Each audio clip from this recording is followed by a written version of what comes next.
तलाक तलाक दूंगी, लेकिन मेरी भी एक शर्त है। जब मैं रात को घर पहुंचा तो मेरी पत्नी ने खाना लगाया। मैंने उसका हाथ अपने हाथों में लिया और कहा, मुझे तुमसे ज़रूरी बात कहना है। वो शांत बैठकर खाना खा रही थी। उसकी आंखों में कुछ दर्द साफ नज़र आ रहा था। अचानक मुझे नहीं पता कैसे कहूँ, मगर मुझे उसे बताना ही था। मैंने बड़ी शांति से कहा, मुझे तलाक चाहिए। लगा जैसे उसे मेरे शब्दों से कुछ फ़र्क नहीं पड़ा, बल्कि उसने मुझसे पूछा, क्यों चाहिए तलाक। मैंने उसके सवाल को अनसुना किया तो उसे गुस्सा आ गया। उसने चम्मच उठाकर फेंक दिया और ज़ोर से चिल्लाई, तुम इंसान नहीं हो। उस रात हमने एक दूसरे से बात ही नहीं की। वो रो रही थी। मुझे पता था कि वो जानना चाहती थी कि आखिर ऐसा क्या हुआ है जो हमारा रिश्ता टूटने की कगार पर आ गया। पर मेरे लिए उसके सवालों का जवाब दे पाना नामुमकिन था। मैं अब किसी और से प्रिया नाम था उसका, प्यार करने लगा हूँ। अब मुझे उससे प्यार नहीं रहा। मैंने उसे उसके बरसों के प्यार की सज़ा दी थी। भरे मन से मैंने तलाक के पेपर तैयार किए। उसमें लिखा था कि वह पूरा घर, कार और कंपनी की 30% शेयर ले सकती है इस तलाक के बदले में। लेकिन उसने उन पेपरों को देखा और उनके टुकड़े टुकड़े कर दिए। वो औरत जिसके साथ मेरे जीवन के 10 साल बिताए थे, वो आज मेरे लिए अनजान हो चुकी थी। मुझे इन 10 सालों का जो उसने मेरे लिए बर्बाद किए, मगर मैं क्या करूं? जो हो चुका उसे मैं बदल नहीं सकता, क्योंकि मैं किसी और से, अपनी पत्नी से भी ज़्यादा प्यार करने लगा था। आखिरकार उसके सब्र का बांध टूट गया और वो फूट फूट कर मेरे सामने रोने लगी। मेरे लिए उसका रोना एक तरह से उसकी रिहाई की तरह था। तलाक की ये बात जो कई दिनों से मुझे परेशान कर रही थी, अब बिल्कुल साफ हो चुकी थी। अगले दिन मैं घर काफ़ी लेट आया। मैंने देखा कि वह टेबल पर बैठकर कुछ लिख रही थी।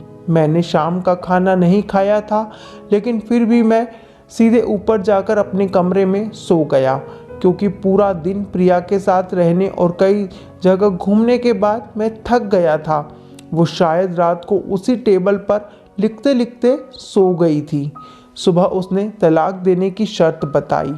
वो मुझसे कुछ भी लेना नहीं चाहती थी। उसे सिर्फ तलाक से पहले 1 महीने का समय चाहिए था।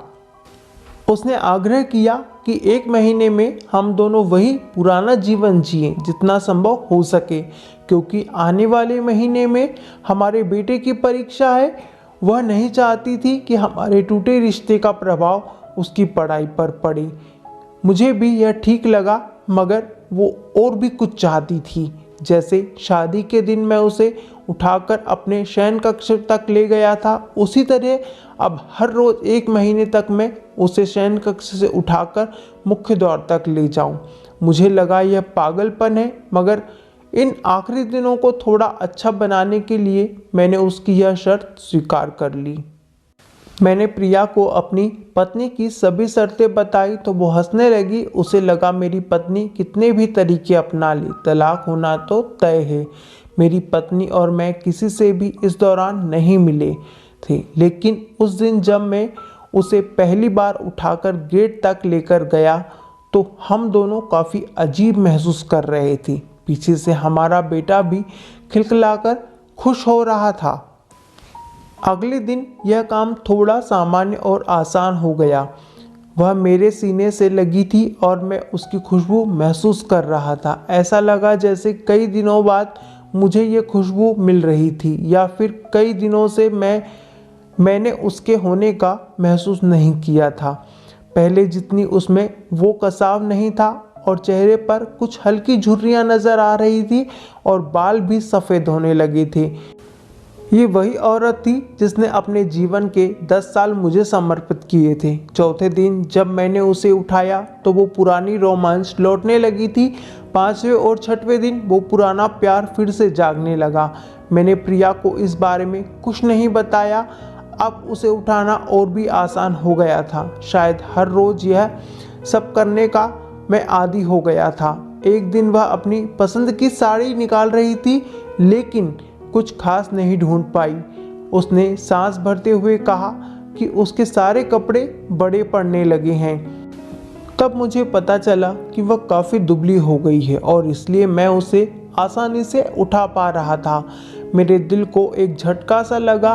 उसने अपने दिल में काफ़ी सारा दर्द छुपा रखा था। पता नहीं कैसे मैं आगे बढ़ा और उसके सिर को छूकर देखा। अचानक हमारा बेटा आया और बोला कि पापा, ये तो मम्मा को उठाकर बाहर ले जाने का समय हो गया है।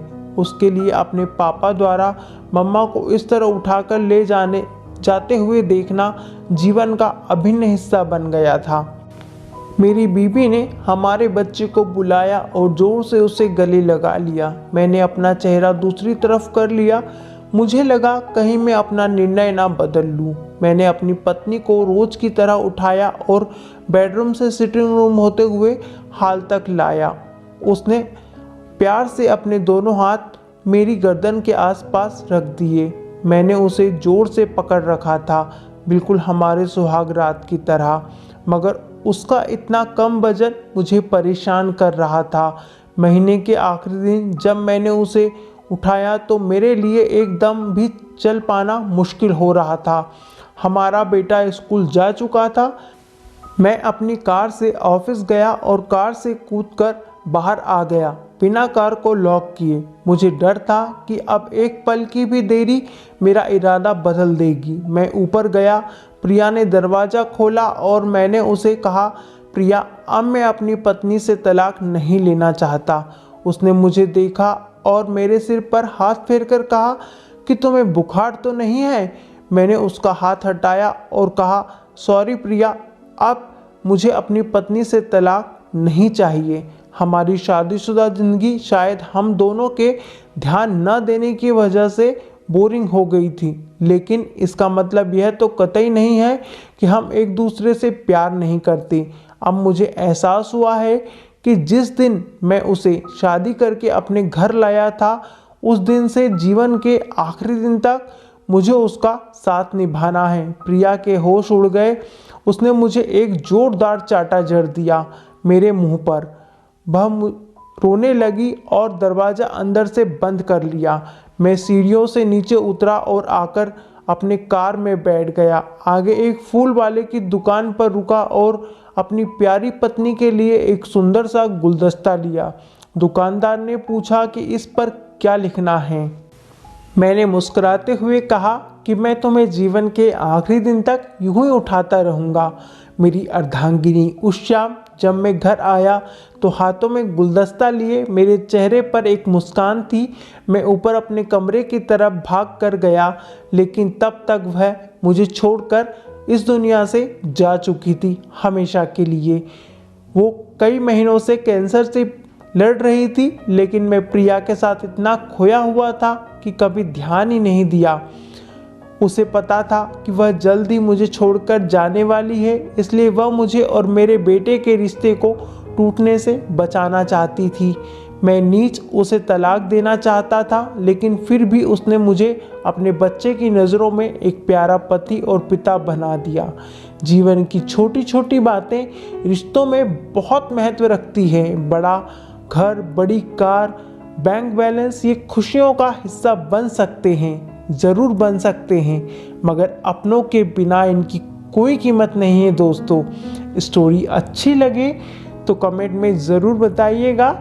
अगर स्टोरी अच्छी लगी तो लाइक, शेयर एंड सब्सक्राइब ज़रूर करें चैनल को।